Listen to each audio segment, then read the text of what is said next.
कश्मीर की एक high altitude post, temperature -20 degrees, बर्फ की सफेद चादर ने सब कुछ ढक रखा था।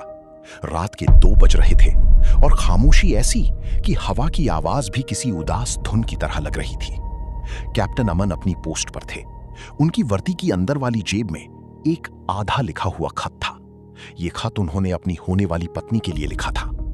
उस खत के आखिरी कुछ शब्द थे, यहां की बर्फ बहुत सर्द है, पर तुम्हारी यादें इस दिल को गर्म रखती हैं। इस मिट्टी से मेरा इश्क पहला है, ये तो तुम जानती हो, पर आखिरी सांस जब भी आएगी उसमें एक जिक्र तुम्हारा भी होगा।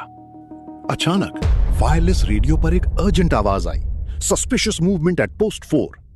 अमन ने तुरंत अपने ख्यालों को वहीं रोका, खत वापस जेब में डाला और अपनी राइफल संभाल ली।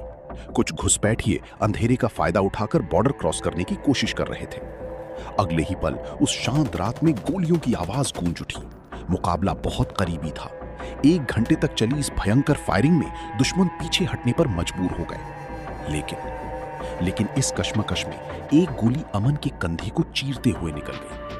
खून बह रहा था, दर्द भयंकर था, पर अमन तब तक अपनी जगह से नहीं हिले जब तक आखिरी दुश्मन वहां से भाग नहीं गया। सुबह होने तक पोस्ट सुरक्षित थी और अमन को बेस हॉस्पिटल लाया गया।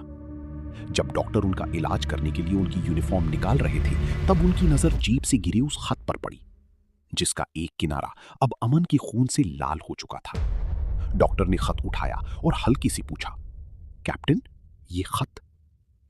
ये मेरे 2 इश्क की कहानी है सर।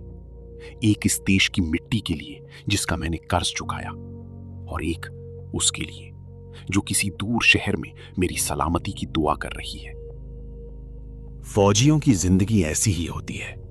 एक तरफ देश के लिए मर मिटने का जुनून, और दूसरी तरफ किसी से दूर रहने का वो मीठा सा दर्द जो वो हमेशा अपने सीने में दबाकर बॉर्डर पर खड़े रहते हैं।